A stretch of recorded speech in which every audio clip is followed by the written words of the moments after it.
大家好，欢迎来到巧早咖，我是巧儿，大家好久不见了。今天呢，要跟你分享万用冷冻面团。大家都知道，新鲜面包呢，永远比隔夜面包来的好吃，但又没有时间天天打面团，怎么办？没关系，今天跟你分享这一款万用的台式面团，让你随时呢有新鲜面包可以吃，甜的咸的口味都适用哦。那我们就开始吧。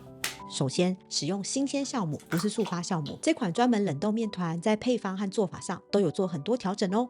再度低估台式面团的威力。为什么这一点这么重要？等等会在实验中比较给你们看。第二个特色是部分砂糖改用蜂蜜和炼乳，根据多篇文献显示，它们有助于面团解冻后依然保持湿润松软的口感，还有保湿性。最后加入酵母水，我用的是三期7公升搅拌机，材料加入后低速搅拌3分钟，转成中速6到8分钟，初步成团。加入室温奶油，低速3分钟，让奶油吃进面团。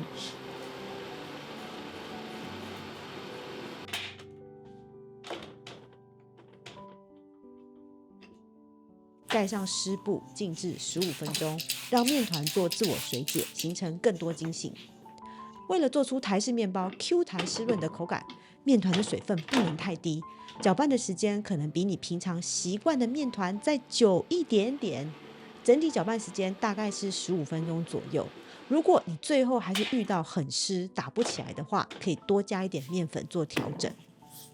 测一下面团温度，约25度，蛮理想的。最好呢能控制在28度以下。面团要打到能通过3指宽的薄膜测试，喜欢挑战手套膜的巧手们，它也可以做到。那冷冻面团呢，跟一般面团最大的差别就是一般面团不是都要基础发酵嘛，但是冷冻面团呢不用，因为它的基础发酵呢是等你需要它的时候，你把它从冷冻库里面拿出来退冰的时候，它在冰箱里面做基础发酵。所以我们现在呢就先把它分割滚圆，然后直接拿去冷冻库让它冷冻。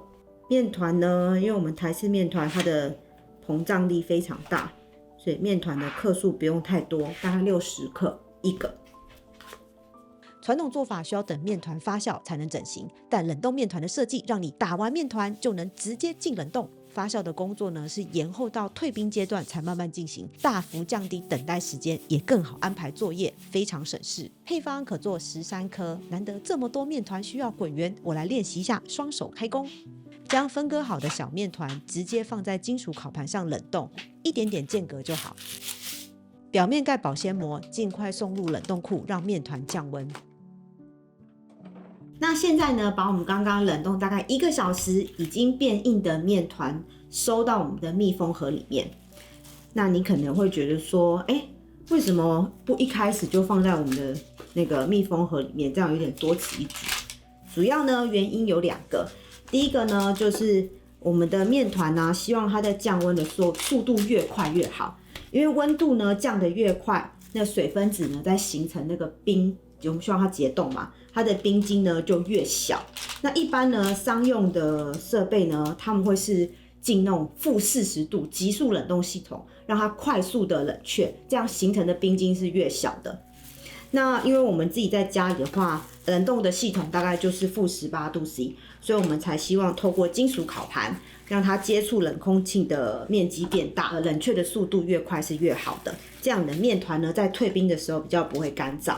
然后第二个原因呢，就是除非你的盒子很大，面团很容易就是粘在一起，那待会你在解冻的时候它们就不好分开。然后另外就是我们现在把它收在一起呢，你看体积整个就变小很多，然后盖上盖子呢，我们的密封效果又会比较好，所以就是建议大家一开始先用我们的金属烤盘，快速让面团降温，好，让尽量缩小那个冰晶的体积，然后接下来呢再转换到我们的密封盒做冷冻，这样子呢是效果最好的。贴个标签，有名称跟制作日期，不然凭我的记性绝对会忘记它到底是面团还是馒头。第一次的试做，整形有点乱七八糟。上面这一排可以看到呢是新鲜酵母，然后下面这是速发酵母。哇 ，size 其实差蛮多的，一样的发酵时间。所以我接下来呢，应该就会往新鲜酵母迈进。这是我第3盘的实验面团。上一款呢优格种，后来觉得整形的时候它变形的蛮厉害的，不太适合做一些造型面包，所以这次呢我调整到另外一款配方，是我之前用来做葱花面包的面团。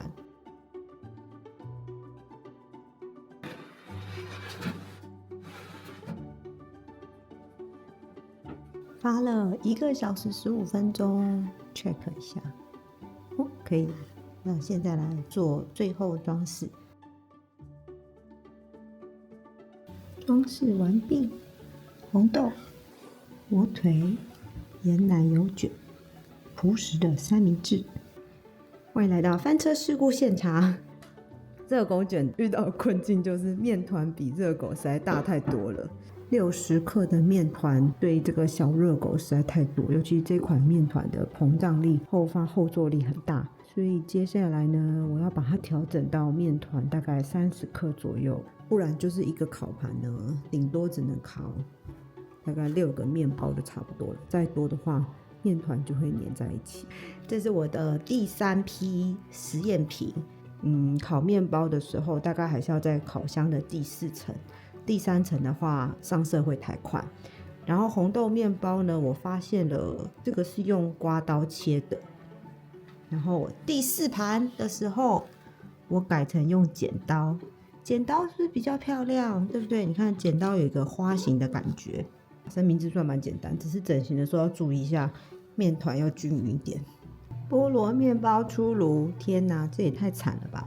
那你看，这是我上礼拜做的面团，然后面团呢已经非常的硬了。那冷冻面团的好处就是你想吃几个就退冰几个。像明天的话呢，我想要吃大概6个，就今天呢前一个晚上我就拿6个面团出来，然后再冷藏退冰哦。那你可能会问说，那这样冷冻面团可以撑多久？其实也没有一定的答案，因为毕竟每个人用的酵母它的活力呢可能会不太一样。不过的大概的原则就是酵母它的活力是随着这冷冻的时间它会慢慢的减少，所以建议大家呢还是尽快大概在3周内把它用完，你的面包烤出来才有最佳的一个高度跟品质。所以取出想吃的数量，放密封盒中，让面团慢慢冷藏退冰1个晚上。早上没时间烤没关系，大概12个小时内用完都可以。在室温回温，或者是更理想的方式是使用3期60公升微电脑烤箱的发酵功能，设定28度，底层放杯水，表面喷点水，增加湿度，发酵30分钟。空档时间来做菠萝皮。室温软化奶油、糖粉、1点奶粉一起打发成羽毛状，颜色呈淡白色。蛋液虽然已经是一点点，但分次加入仍然比较保险，避免油水分离。低筋面粉拌进去，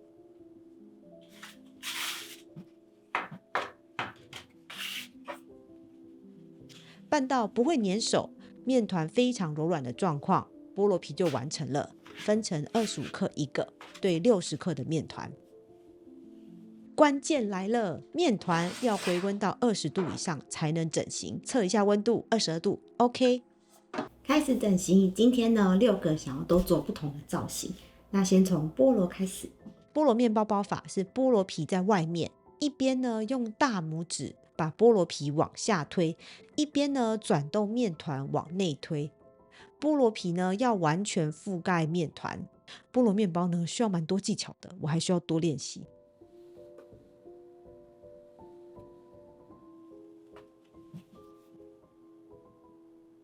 接下来是花形红豆面包，面团擀成中间厚、边缘薄的圆形，放入红豆馅，将边边的面皮往中间收，跟包包子的手法一样。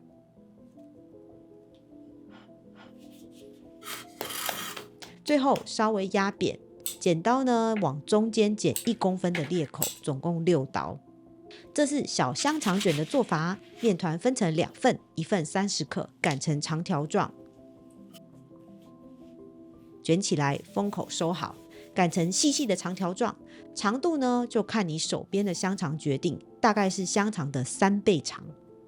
怕发酵完面团打开，卷的时候呢可以压住头尾的面团。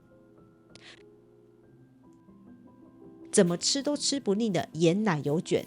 第一步是中间往后搓成胡萝卜状，擀面棍从中间往上擀，往下的时候呢，可以一边擀一边轻轻拉一下面团，帮助它延展，变成一个倒三角形。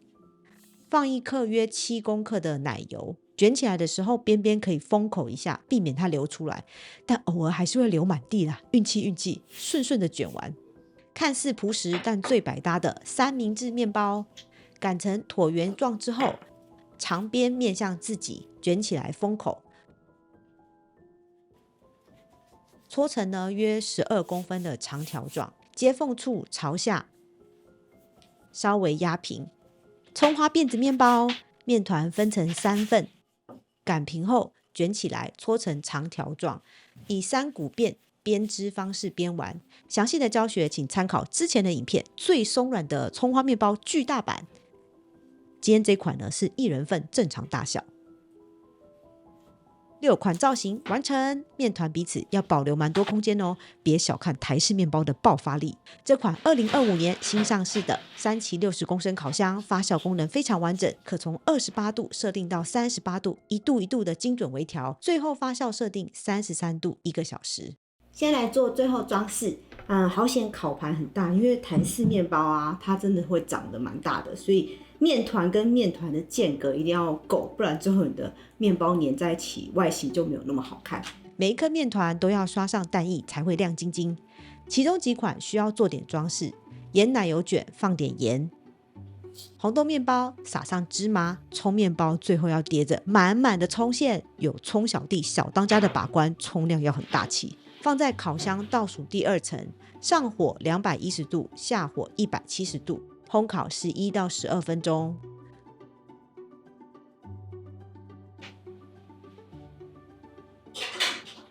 华丽出炉，来做三明治的馅料法式炒蛋，融化奶油，蛋液呢加一点点鲜奶油更绵密，全程呢我们都用小火煎。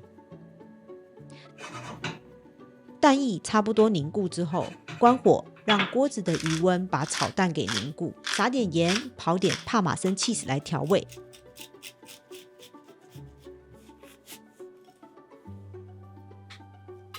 加入三明治内。为了测试冷冻面包够不够松软，我狠狠压它3次，都成功回弹，满分过关。刚好这一次呢做了特别多，所以打包一点送给爱吃台式面包的邻居。你看，一次呢打起来这么多冷冻面团，你随时想吃就可以随时退冰来用，非常方便。喜欢这支影片，记得帮我按 like 跟分享哦。我是巧儿，我们下次见了，ciao。